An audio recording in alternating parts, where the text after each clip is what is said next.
refusé. 5 membres sont absents et 2 sièges à pourvoir. C'est l'ordre du jour. L'ordre du jour appelle 4 points ci-après. 1. Adoption de l'ordre du jour. 2. Communication du bureau. 3. Examen et adoption du projet de calendrier des travaux de la session ordinaire de mars 2021. 4. Huis clos sur la situation financière du Sénat héritée et la prise en charge médicale des sénateurs. Du déroulement des travaux. De l'adoption de l'ordre du jour. L'ordre du jour est adopté sans modification. Le procès verbal numéro 1 est adopté moyennant un amendement. À ce stade des travaux, le sénateur Makila Soumanda José intervient par motion d'information au sujet d'une vidéo circulant dans les réseaux sociaux et révèle notamment que dans cette vidéo, l'inspecteur général des finances qualifie les sénateurs de voleurs. L'auteur de la motion s'insurge contre ces déclarations et estime par ailleurs qu'en sa qualité d'agent de l'État, l'inspecteur général des finances est astreint au devoir de réserve. À ce sujet, l'Assemblée plénière décide de mettre sur pied une équipe composée de sénateurs Makila Soumanda José, Katumwa Mukalaï Viki, Kiket Diego Gisla, Mungwananjo Boyekobo Dieudonette, chargé de rédiger une correspondance à adresser au président de la République. 2. De la communication du bureau. Cette communication porte sur 3 aspects. Le premier est relatif à la configuration de nouveaux groupes politiques, des commissions permanentes, ainsi que de leur bureau pour adopter les structures du Sénat aux mutations politiques de l'heure. En vue de matérialiser cette nouvelle configuration, les sénateurs sont invités à se réunir et à déposer de procès-verbaux auprès du bureau. Le deuxième aspect se rapporte à la constitution du groupe d'amitié. Le rapporteur, dans lecture de l'article 203 du règlement intérieur du Sénat et de la liste des groupes d'amitié existants. Les sénateurs sont invités à actualiser leur demande d'adhésion avec le concours de la Commission des relations extérieures. Le troisième aspect est relatif à la démission du sénateur Badibanga Tita Sami au poste de premier vice-président du Sénat. À ce sujet, le rapporteur prend lecture de sa lettre de démission. Monsieur le Président évoque l'article 28, premier tiré du règlement intérieur, et considère que cette démission y est conforme. L'Assemblée plénière en prend acte. 3. Examen et adoption du projet de calendrier des travaux de la session ordinaire de mars 2021. Ce calendrier comporte une vingtaine de matières, dont 5 confiées à la Commission politique, administrative, juridique et droits humains, 2 à la Commission économique, financière et de la bonne gouvernance, 7 à la Commission des relations extérieures et une matière respectivement pour la Commission des relations avec les institutions provinciales et les entités décentralisées, la Commission socio-culturelle, genre, famille et enfants, la commission défense, sécurité et frontières et la commission infrastructure et aménagement du territoire. À ces matières s'ajoutent les contrôles parlementaires, les auditions du rapport des missions et du rapport synthèse national des vacances parlementaires. Monsieur le Président demande aux sénateurs dont des initiatives de contrôle parlementaire n'ont pas été traitées de les réintroduire. Après débat, ce calendrier est adopté moyennant un amendement. Monsieur le Président rappelle le caractère ouvert de ce calendrier auquel pourra être ajoutée toute nouvelle matière éventuelle.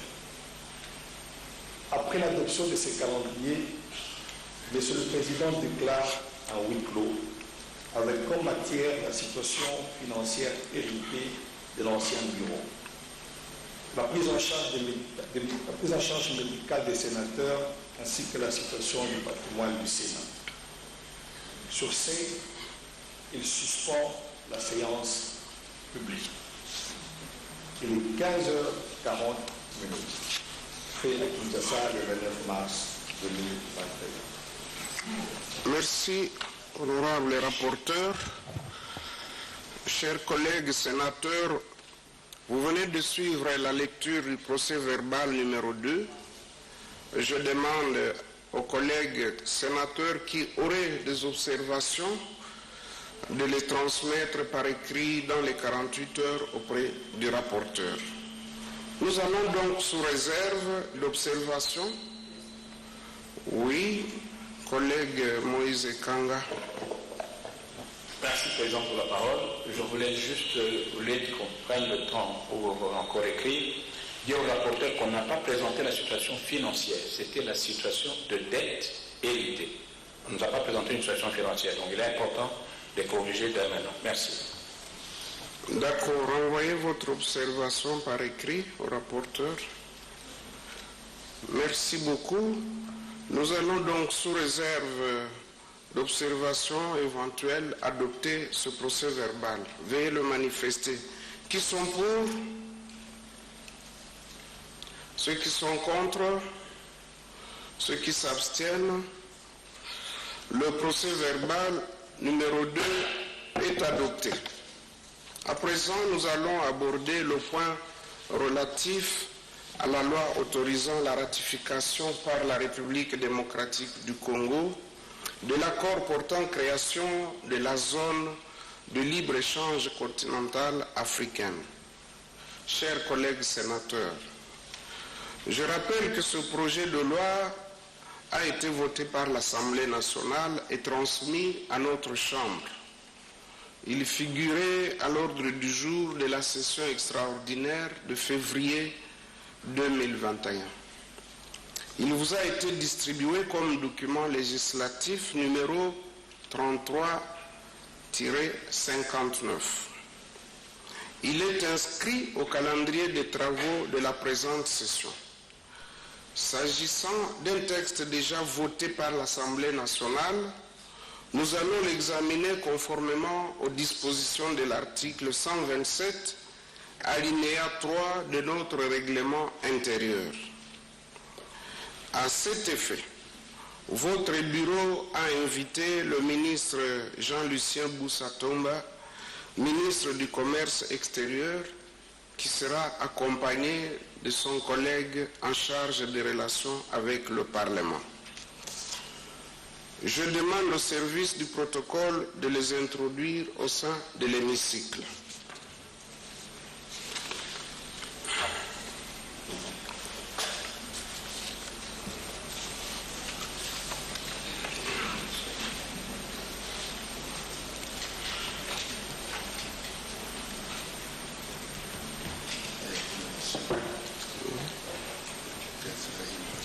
Oui, collègue Chiquez, vous avez la parole.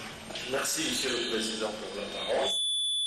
Je voudrais seulement attirer votre attention que le point que vous venez d'inscrire à l'ordre du jour avait été débattue dans cette même salle et nous avions même voté.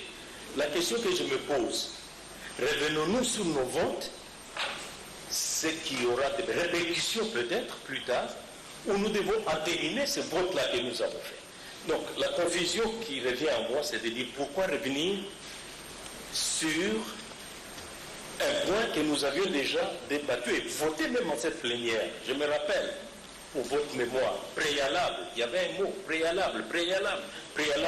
Ça a été, qu'est-ce que c'est devenu ce vote que nous avons fait en plénière pour que nous y revenions encore? Voilà, Monsieur le Président, mon inquiétude. Heureusement que vous-même, vous avez la réponse à votre question. Ah bon? Vous dites que les collègues votaient par préalable. Vous savez très bien que conformément à notre règlement intérieur, pour qu'un vote soit valide, le sénateur doit s'exprimer soit par un oui, soit par un non, soit par abstention. Le point ayant été inscrit à l'ordre du jour, mais l'ordre du jour n'ayant pas été épuisé, conformément à notre règlement intérieur, ce point est donc automatiquement transféré à la session ordinaire suivante, donc la présente session.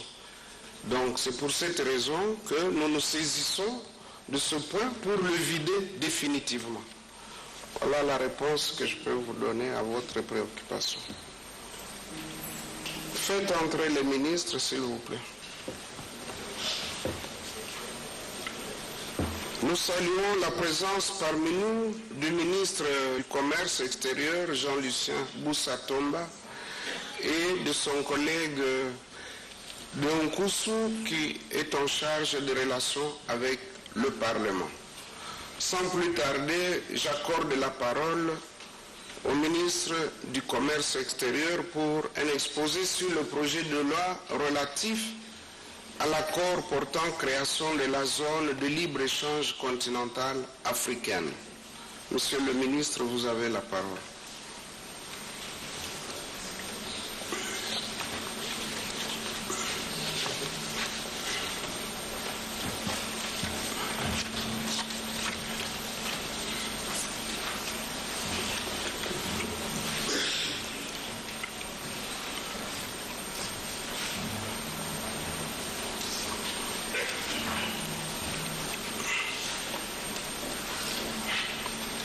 Allez-y. Honorable Président du Sénat, honorables membres du bureau, honorables sénateurs, avant toute chose, je me fais le devoir de vous remercier de m'avoir convié à présenter le projet de loi autorisant la ratification par la République démocratique du Congo de l'accord portant création de la zone de libre-échange continentale africaine. L'examen de ce projet de loi par votre auguste chambre intervient au moment où le président de la République, chef de l'État, son Excellence Félix-Antoine Tshisekedi Tshilombo, a pris les rênes de l'Union africaine depuis le 6 février 2021, en qualité de président de l'exercice de notre organisation continentale. Ce, au cours de la 34e session de la conférence des chefs d'État. À cet égard, il y a lieu de relever à l'attention de l'auguste plénière que l'un des dossiers phares du mandat de notre chef de l'État demeure l'opérationnalisation de la zone de libre-échange continentale africaine qui est devenue une réalité depuis le 1er janvier 2021. Je m'emploie dès lors à vous présenter ce projet de loi en 6 points. 1. Aperçu historique sur l'ASDECAF. 2. Objectif de l'ASDECAF. 3. État de mise en œuvre de l'accord et engagement des États. 4. Enjeux de l'ASDECAF. Opportunités et défis pour la République démocratique du Congo. 5. Dispositions prises par le gouvernement pour la mise en œuvre de l'ASDECAF en République démocratique du Congo. 6. Enfin, conclusion. Perçu historique. Honorable Président du Sénat, honorables sénateurs, l'ASDECAF s'inscrit dans un long processus d'intégration globale majeure.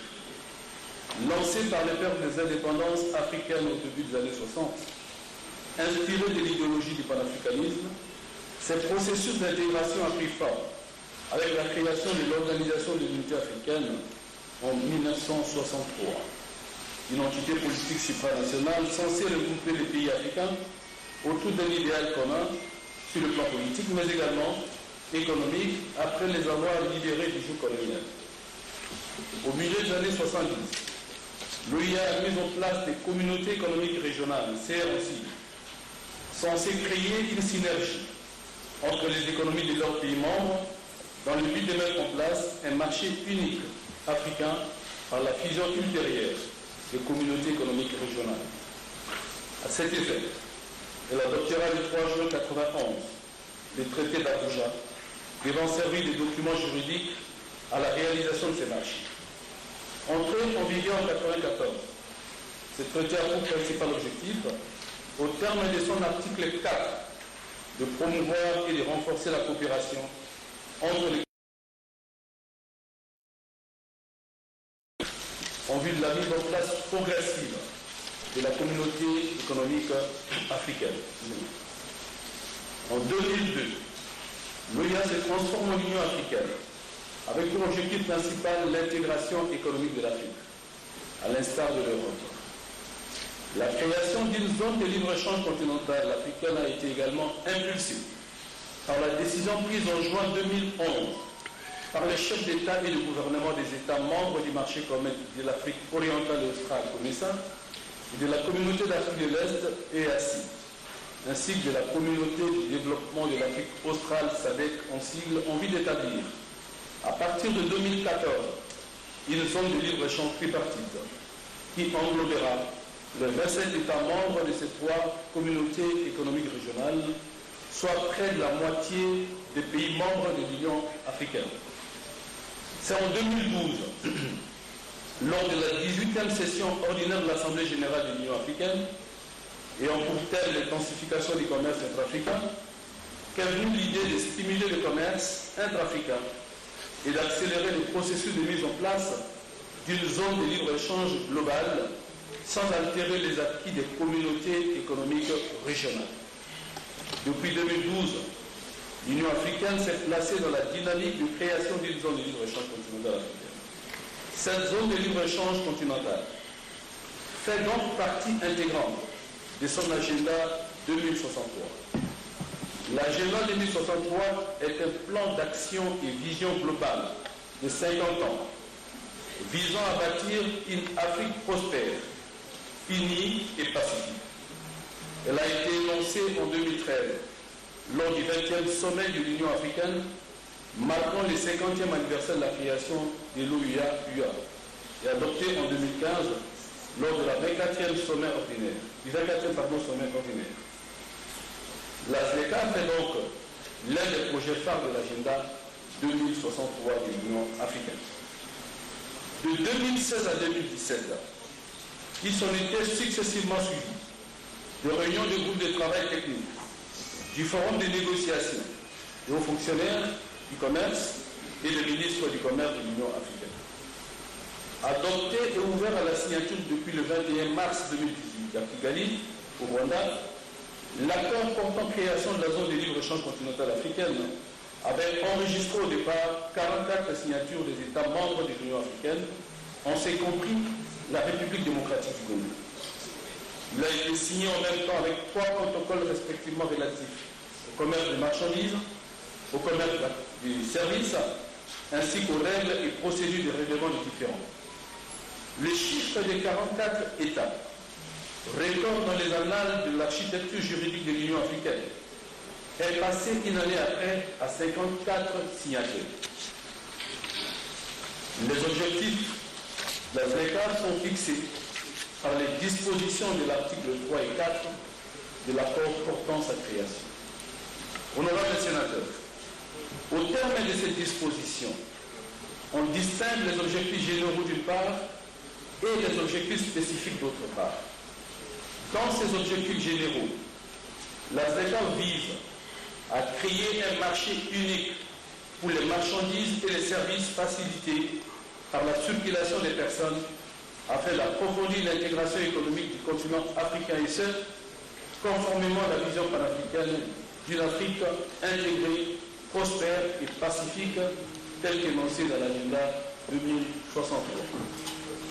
Créer un marché libéralisé pour les marchandises et les services à travers les cycles successifs de négociations. Contribuer à la circulation des capitaux et des personnes physiques et faciliter les investissements en s'appuyant sur les initiatives et les développements dans les États parties et les communautés économiques régionales. Poser les bases de la création d'une union douanière continentale à un stade ultérieur. Promouvoir et réaliser le développement socio-économique inclusif et durable, l'égalité des genres et la transformation structurelle des États parties. Renforcer la compétitivité des économies des États parties au niveau continental et mondial. Promouvoir le développement industriel à travers la diversification et le développement des chaînes de valeur régionales, le développement de l'agriculture et la sécurité alimentaire et résoudre les défis de l'appartenance à une multitude d'organisations qui se chevauchent et accélérer le processus d'intégration régionale et continentale. En termes d'objectifs spécifiques, au fin de la réalisation des objectifs généraux suscités, les États parties éliminent progressivement les barrières tarifaires et non tarifaires au commerce des marchandises, libéralisent progressivement le commerce des services, coopèrent en matière d'investissement, le droit de propriété intellectuelle et des politiques de concurrence, coopèrent dans tous les domaines liés au commerce, coopèrent dans les domaines douaniers et dans la mise en œuvre des mesures de facilitation des échanges, établissent un mécanisme de règlement des différends concernant leurs droits et obligations et établissent et maintiennent un cadre institutionnel de mise en œuvre et de gestion de la zone de libre-échange continentale africaine. État de mise en œuvre de l'accord et engagement par les États. Honorable Président, honorable membre du Bureau, honorable sénateur, à ces jours, tel qu'indiqué précédemment, le nombre de signataires de l'accord de la ZLECAf est de 54 États africains. L'Érythrée reste le seul État à ne pas l'avoir signé. Et à ce titre, la Commission de l'Union africaine poursuit le pourparlers avec le gouvernement érythréen. Le 30 mai 2019, l'accord est entré en vigueur, soit 30 jours après les dépôts du 22e instrument de ratification. Et ce, conformément aux dispositions de son article 23, les échanges commerciaux dans le cadre de la ZLECAf ont par ailleurs démarré officiellement le 1er janvier 2020. Les éléments en ma possession renseignent que les États ayant ratifié l'accord portant création de la ZLECAf et déposé leur instrument de ratification auprès de la Commission de l'Union africaine sont au nombre de 36. Je vous épargne de la lecture et je pense que vous allez le lire. Oui, allez-y.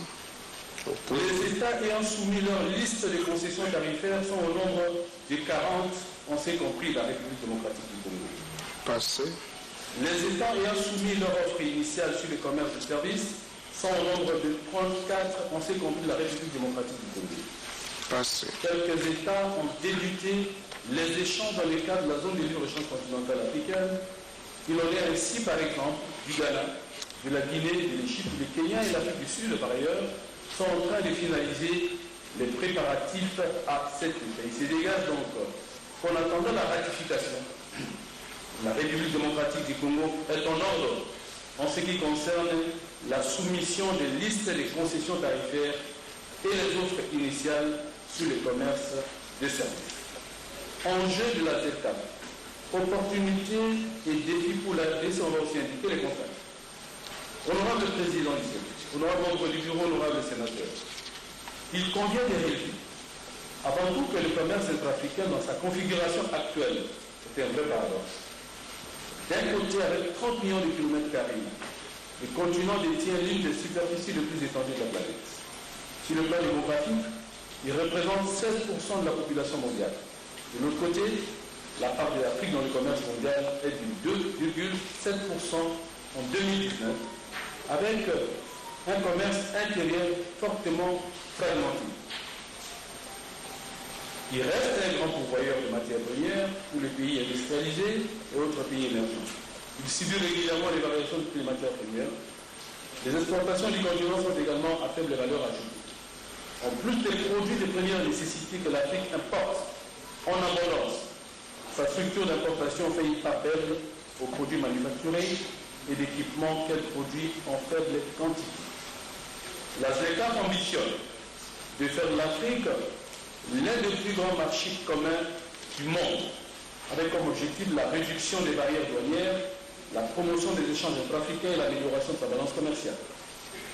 Les projections de la Commission économique de l'Union africaine, URELATIV, révèlent que la mise en œuvre de la ZLECAf aura entre autres pour effet le développement des échanges commerciaux intra-africains attendu à 52,3%, soit un total de 34,6 milliards, partant les 17% actuellement, pour un marché de plus de 1,2 milliard de consommateurs et de 2,5 milliards de consommateurs en 2050.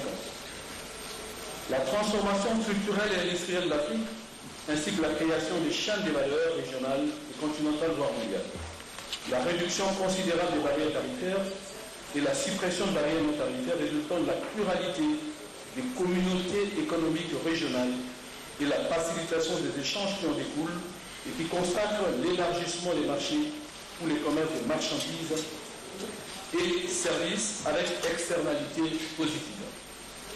Selon le récent rapport de la Banque mondiale de juillet 2020, la zone de libre-échange continentale africaine représente une véritable occasion de stimuler la croissance, de réduire la pauvreté et d'élargir l'inclusion économique dans cette région. En effet, s'il est pleinement mis en œuvre, cet accord commercial pourrait accroître le revenu régional de 7%, soit 440 milliards de dollars, accélérer l'augmentation de la rémunération des femmes et sortir 30 millions de personnes de l'extrême pauvreté d'ici 2035. Les mesures de réduction des freins bureaucratiques et de simplification de procédures douanières au sein de la ZLECAf devraient être à l'origine de la plus grande part de la hausse des revenus. La libéralisation des tarifs douaniers, de même que la réduction des barrières non tarifaires comme les quotas et les règles d'origine, permettrait d'augmenter les revenus de 2,4%, soit environ 154 milliards de dollars. Je vous épargne la suite.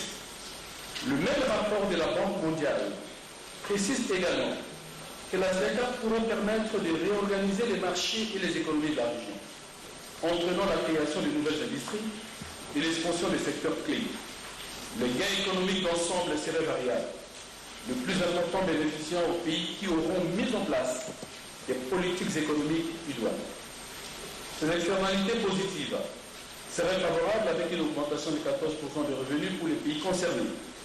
La ZLECAf stimulerait également de manière significative le commerce africain, les échanges intra-régionaux dans le secteur manufacturier. Les exportations intercontinentales augmenterait de 81%, tandis que la progression vers les pays non africains serait de 19%. Toutes ces économies devraient permettre de compenser à terme la réduction des droits des douanes par l'augmentation de l'impôt intérieur sur base d'un développement économique tiré par un niveau de production de plus en plus élevé. De ces écarts plantés, il s'avère qu'en éliminant progressivement les barrières tarifaires et non tarifaires, le commerce des marchandises ainsi qu'en libéralisant progressivement les commerces des services ou le commerce intra-africain, la ZLECAf offre des possibilités commerciales immenses pour la République démocratique du Congo et lui permet de tirer parti des avantages indiqués. Plusieurs défis par contre restent à relever.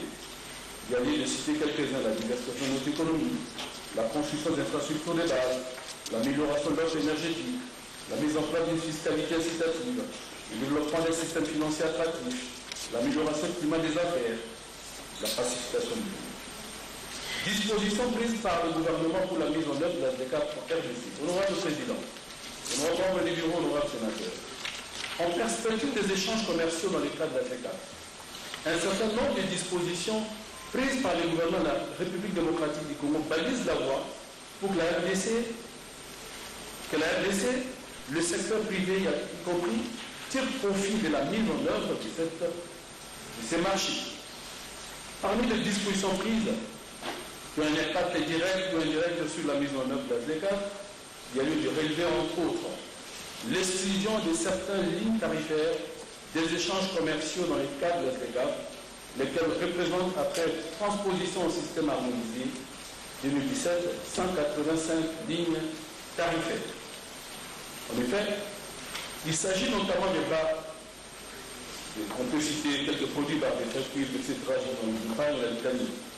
En effet, au cours de l'élaboration des dites listes des concessions tarifaires de la ZLECA, processus auquel ont pris part tous les partenaires dont la Fédération des entreprises du Congo fait consigne, la Direction générale des douanes et accises, DGDA, a pris essentiellement en compte le préoccupation des recettes, c'est-à-dire il a été exclu des échanges commerciaux de la ZLECA à ce stade, le produit congolais qui génère plus de recettes à la République. La protection de l'industrie locale, principalement de l'industrie agricole, c'est-à-dire le produit manufacturé obtenu en RDC ou potentiellement à mesure également exclu des échanges commerciaux de la ZLECA. La législation connexe dans les mesures de régulation des importations prises ou à prendre par les ministres du commerce extérieur portant limitation des importations de certains produits en vue de protéger l'industrie locale conformément au code des douanes.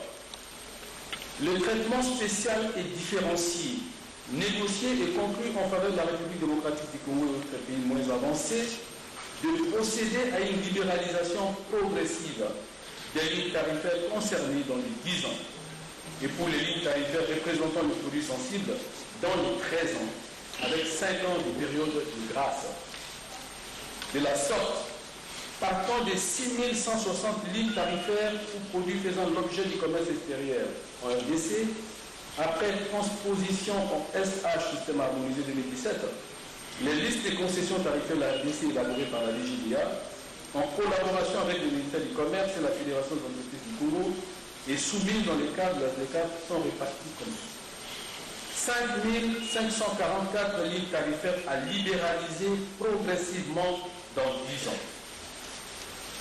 431 lignes tarifaires représentent le produit sensible à libéraliser dans 13 ans avec 5 ans de période de grâce. 185 lignes tarifaires à exclure, démantèlement tarifaire comme je l'ai dit précédemment. La mise en place du Comité national de mise en œuvre de la zone de libre-échange continentale africaine en République démocratique du Congo a déjà été approuvé par le Conseil des ministres. Le dossier se trouve sur la table du président de la République. Sûrement après la ratification, l'ordonnance sera prise à cet effet.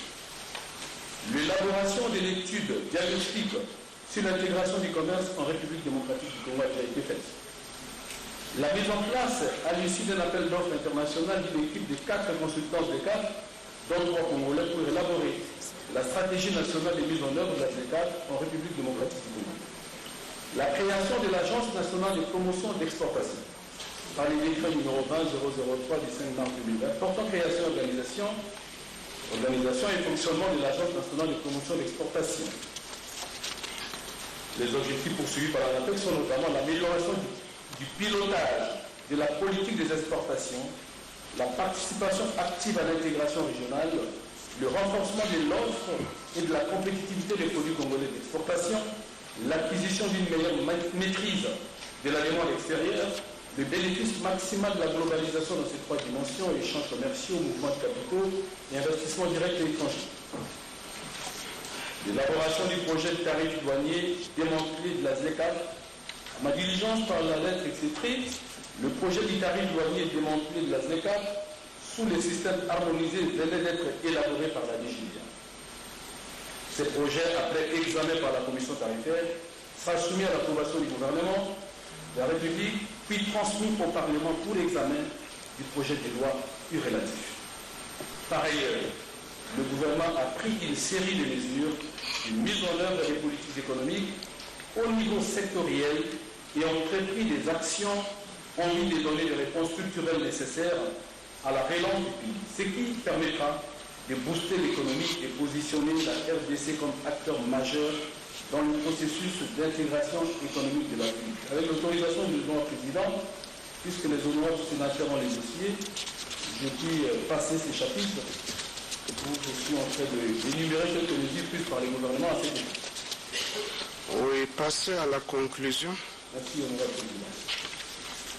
Ainsi donc, je reste convaincu que les dispositions prises associé aux pertinentes recommandations de l'Assemblée nationale, que la Chambre haute aura certainement le loisir d'enrichir, offre à la République démocratique du Congo des indicateurs à la fois optimistes et réalisables qui serviront de tableau de bord au Comité national de mise en œuvre de la zone de libre-échange continentale africaine pour mener à bien la mission qui lui sera confiée, celle d'assurer la coordination stratégique et le suivi et l'évaluation de la mise en œuvre de la ZLECAf. Honorable Président, honorable membre du bureau, honorable sénateur, avant de conclure, j'aimerais à travers votre auguste chambre vous inviter à nous poser la question de savoir qu'adviendrait-il si la République démocratique du Congo n'adhérait pas à la zone de libre-échange continentale africaine, alors que tous ses voisins, ainsi que tous ses partenaires commerciaux importants en Afrique, y faisaient partie, comme c'est déjà le cas. À mon humble avis, et très modestement, après analyse, je répondrai que la RDC, notre cher pays, aura à courir le risque énorme d'assister à la fragilisation et à la déconfiture de son économie. En ce sens, qu'elle deviendra l'espace économique le plus cher pour tous nos voisins, voire pour l'Afrique entière.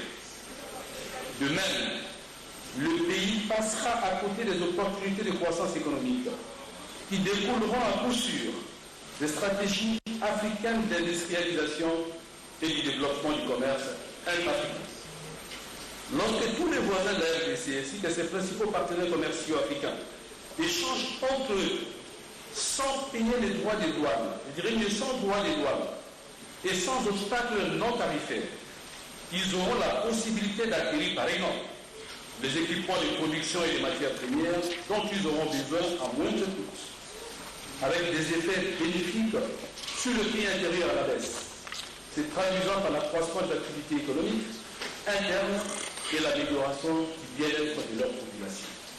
Par contre, la RDC verra certainement d'ailleurs le niveau de son commerce avec ses voisins directs dans le cadre du commerce transfrontalier baisser sensiblement parce que les biens produits au Congo coûteront beaucoup plus cher et seront moins compétitifs.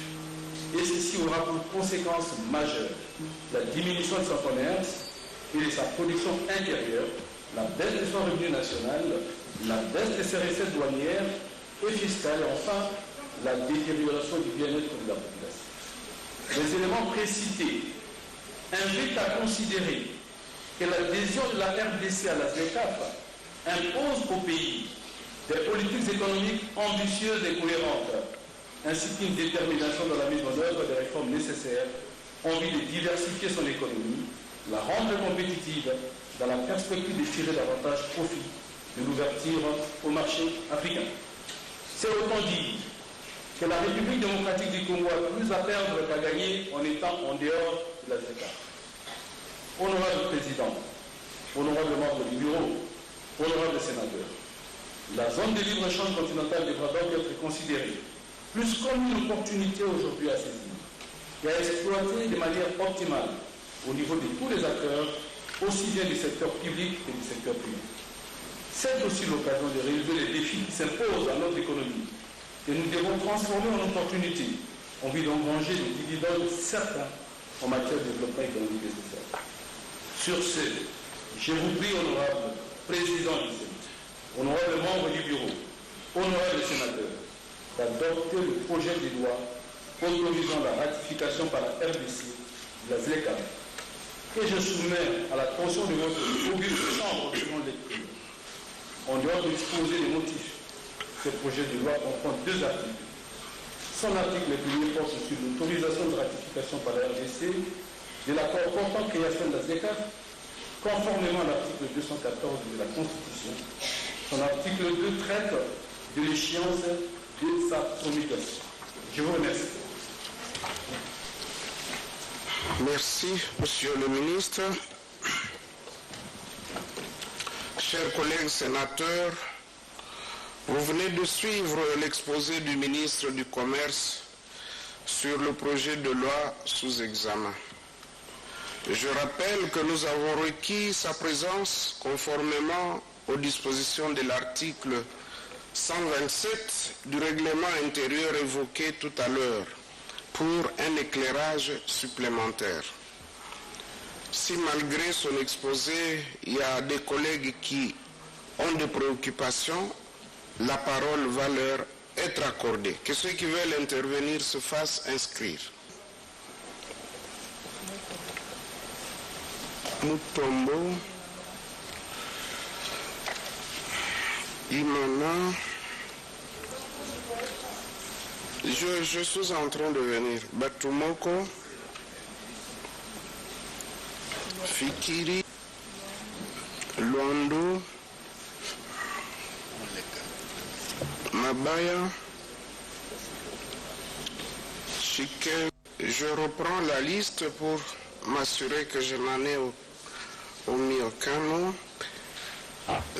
Les collègues Etumba, Assoumani, Mutombo, Imana, Batumoko, Fikiri, Luando, Mabaya, Chikez, Mangiadi, Katumwa, Molisho, Manza, Ulungu, Bikenge, Zabalafio, Moleka, Che Okitundu, Ngudianza, Lelonzazi et Alain Kitombole. Est-ce que quelqu'un a été omis? Voilà, je crois qu'on a enregistré tout le monde. J'accorde la parole à l'honorable sénateur Etumba. Collègue, vous avez la parole. Merci, Président. Alors, je ne vais pas prendre beaucoup de temps. J'ai suivi le ministre du Commerce extérieur qui s'exprimait sur la question des esclaves. C'était une belle envolée lyrique avec beaucoup de clarté, j'ai apprécié, mais il y a quelques préoccupations. Moi, je voudrais savoir si réellement la RDC est prête à intégrer cette zone de libre-échange. Est-ce que c'est juste pour accompagner le mandat du président de la République au sein de l'Union africaine, peut-être pour qu'il ait une réputation au niveau diplomatique, ou bien ça a été étudié parcimonieusement, minutieusement, parce que je ne pense pas, je crois d'ailleurs qu'il faut encourager des pays comme l'Érythrée qui ont préféré rester à l'écart de ce type de projet.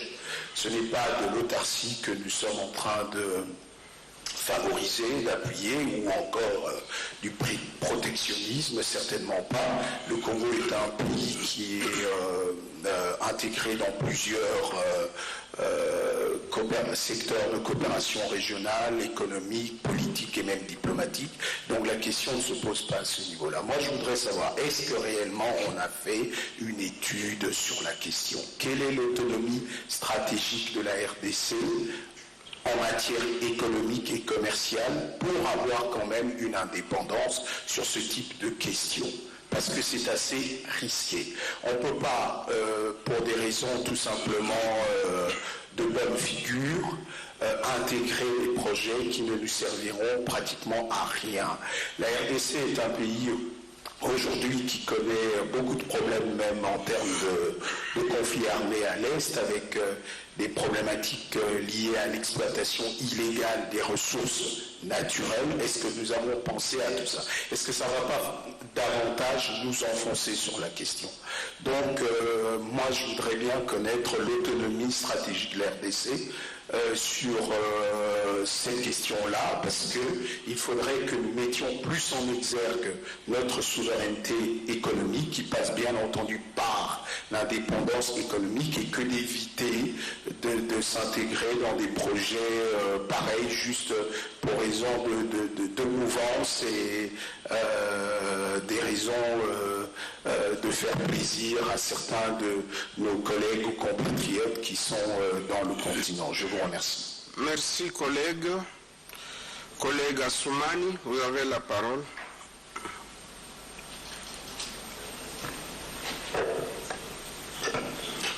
Merci beaucoup, honorable président, pour la parole. Honorable président, honorable membre du bureau, honorable sénateur et chers collègues, nous venons de suivre l'exposé du ministre du Commerce extérieur, son exposé relatif au projet de loi de ratification. Et après l'avoir écouté avec beaucoup plus d'intérêt, je suis resté toujours sur ma préoccupation, Monsieur le Président. Depuis son adoption par l'Assemblée nationale, la présente loi a pour l'objet la ratification par la République démocratique du Congo de l'accord portant création de la zone de libre-échange continentale. Et ça a été signé, comme le ministre l'a dit ici tout à l'heure, le 21 mars 2018 à Kigali, au Rwanda.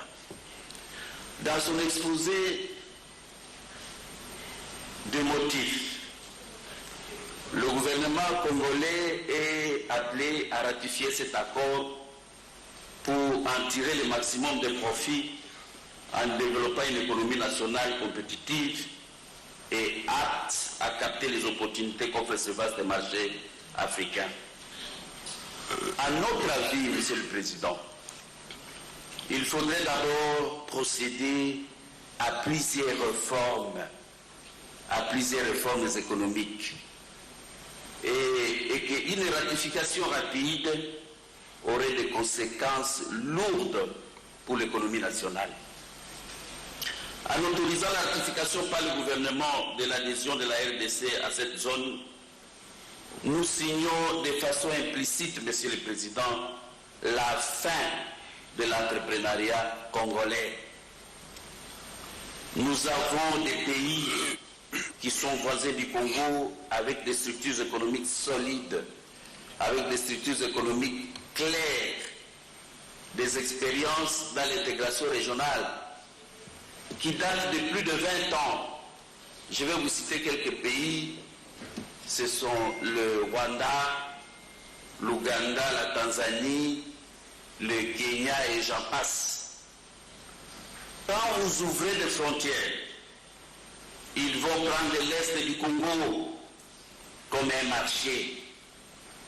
Et nous n'avons rien à offrir en retour dans cette vaste zone. Le diagnostic est que le manque d'expérience de la République démocratique du Congo dans l'intégration régionale sera un facteur important pour la disparition des entreprises locales. Les entreprises locales de production, par exemple de l'eau, de jus, des boulangeries, des brassicoles, des stations d'essence vont tout simplement disparaître au bout de 24 mois. Les sociétés minières ou les entreprises de traitement vont quitter le sol congolais pour une fiscalité floue. Nous le vivons à l'Est, vous et moi, Monsieur le Président. Des tracasseries pour s'installer juste de l'autre côté de la frontière et prendre des matières brutes de ce vaste pays. Donc le format de la loi et les modalités de fonctionnement de la ZLECAf ne laissent aucune chance aux entrepreneurs congolais. Le gouvernement doit s'empêcher de signer, Monsieur le Président, cette adhésion et proposer d'abord une série de lois pour améliorer le climat des affaires, pour lutter contre la corruption, clarifier la zone fiscale, mais aussi ouvrir le pays progressivement en commençant par les personnes, puis suivra méthodiquement les produits. L'idée de libre-échange, Monsieur le Président, fait des gagnants et des perdants pendant ce temps. Ce n'est pas le cas de la République démocratique du Congo qui ne produit presque rien. Les conditions économiques et sécuritaires ne sont pas indiquées pour la ratification de cette loi, car la République démocratique du Congo ne fait qu'importer tous les jours. Donc la RDC devra se doter d'un plan ambitieux de la relance agricole et d'industrie pour ainsi concurrencer le marché africain.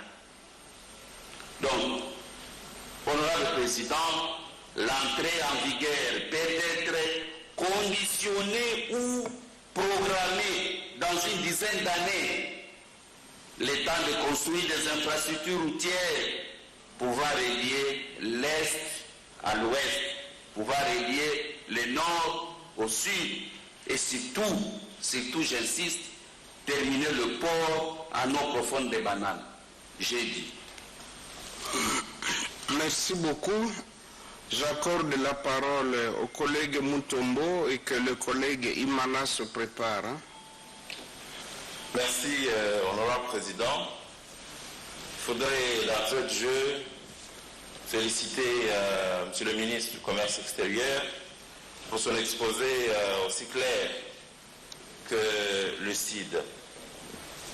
Néanmoins, je suis resté sur ma soif, comme d'ailleurs certains de mes collègues qui m'ont précédé. J'aurais voulu, d'abord dans son exposé, je ne sais pas s'il a eu le temps de pouvoir s'exercer à ça, c'est que j'aurais voulu qu'il nous fasse des spéculations, des itinéraires, en disant, voilà, si nous nous inscrivons, nous souscrivons, nous signons. J'ai suivi qu'il y a une approche de progressivité, de mise en œuvre, suivant les niveaux de mise en œuvre à chaque étape. S'il pouvait nous mesurer en termes chiffrés, nous dire l'impact que ça devrait avoir sur le volume des échanges, particulièrement entre notre pays et les autres pays, en termes d'emploi, ça peut générer au pays, en termes du niveau du revenu du Congolais, en termes de nouvelles industries, ça devrait créer, en termes de conséquences sur les droits douaniers, les conséquences positives et négatives. À ce moment-là, on peut voir, à termes chiffrés, avec quelques spéculations, on peut voir réellement l'impact, l'intérêt que nous pouvons avoir à pouvoir adhérer à cette zone de libre-échange. Donc, en définitive, je voudrais que l'on sorte un peu du monde d'affirmation, mais qu'on aille un peu dans les chiffres, qu'on voie en termes de volume des échanges douaniers, de combien ça devrait être impacté, et cela en fonction de la progressivité de mise en œuvre et les effets financiers. J'ai vu que c'est un exercice qui a été fait pour l'Afrique, il y a des chiffres pour l'Afrique. Mais pour notre pays, j'ai compris que, peut-être, monsieur le ministre, il faut mettre une commission spécialisée sur la question pour que l'on puisse mesurer.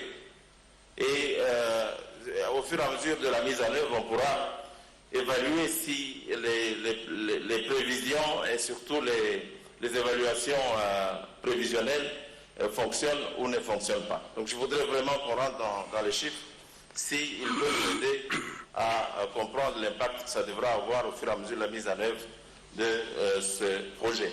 Deuxièmement, j'ai suivi que chaque pays a choisi certains de ses produits stratégiques et les a mis en dehors des échanges. Je voudrais que, monsieur le ministre, vous puissiez revenir sur les produits stratégiques que notre pays a mis en dehors des échanges, qui sont nos produits stratégiques. Ça, c'est un. Et puis, de deux, m'inquiéter un peu sur l'honnêteté. Si chaque pays doit mettre ses produits stratégiques à l'écart, voyons ce qui reste de commun. Des produits que nous n'avons pas tous mis à l'écart et qui restent communs aux différents pays. Quels sont ces produits-là? Et réellement, si c'est des produits auxiliaires, est-ce qu'ont-ils réellement l'impact que nous attendons sur ce libre-échange? si vous pouvez nous éclairer sur les produits que la RDC a acceptés, les produits que les autres pays ont acceptés, et qu'est-ce qui reste en échange réellement aujourd'hui, et est-ce que la substance de ce libre-échange existe avec toutes ces exceptions pays par pays. Et enfin, vous avez vous-même dit que les pays qui en profiteront sont ceux qui auront des politiques économiques idoines. Vous avez essayé d'effleurer la politique de notre pays quant à ceux, mais ce que j'ai vu dans la politique que vous avez présentée, c'est du générique. Apparemment, tous les pays ont la même politique telle que vous l'avez décrite. Je voudrais que vous puissiez insister sur les atouts, les spécificités de notre politique économique qui puissent nous permettre, en tant que pays, de profiter de manière efficiente de ce libre-échange. Voilà donc, je voudrais que vous puissiez insister sur les atouts, les stratégies spécifiques de notre pays qui peuvent nous garantir aujourd'hui que demain, notre pays sera parmi les bons profiteurs de cette zone de libre-échange. Voilà les trois préoccupations que j'avais, honorable président. Je vous remercie. Merci beaucoup.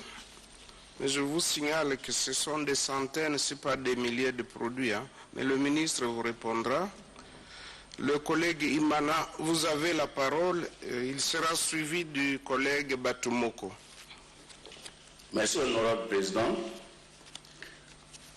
Honorable membre du bureau, chers collègues, je remercie avant tout le ministre du Commerce extérieur pour la clarté de son exposé et surtout pour avoir porté à notre attention les dispositions prises par le gouvernement de la République démocratique du Congo, essentiellement à travers son ministère, pour que la République tire profit de la mise en œuvre de la GLECAF.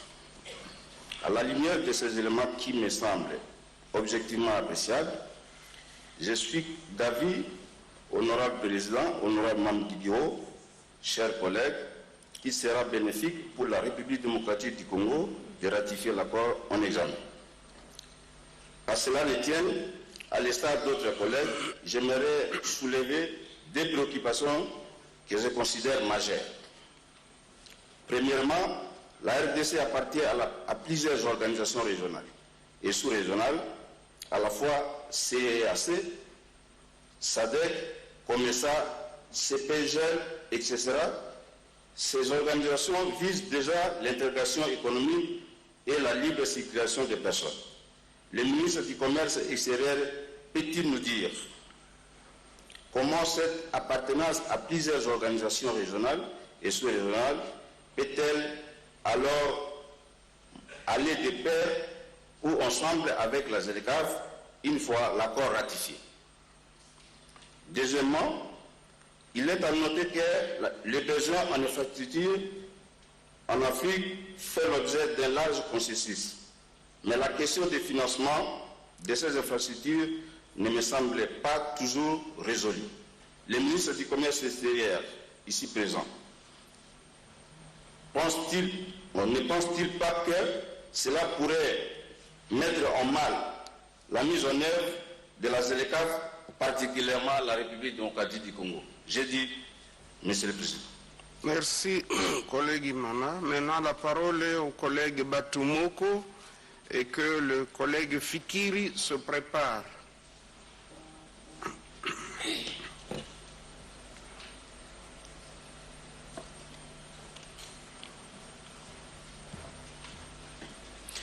Merci beaucoup pour la parole, honorable président. Honorable président, honorable membre du bureau, honorable sénateur, chers collègues. Je commence par féliciter le ministre du Commerce extérieur pour son exposé et aussi des éléments qu'il a apportés par rapport au bienfait de notre adhésion à cette zone de libre-échange.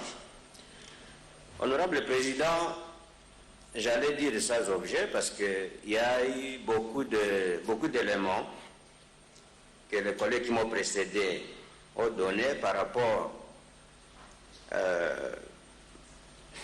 aux enjeux ou les profits que notre pays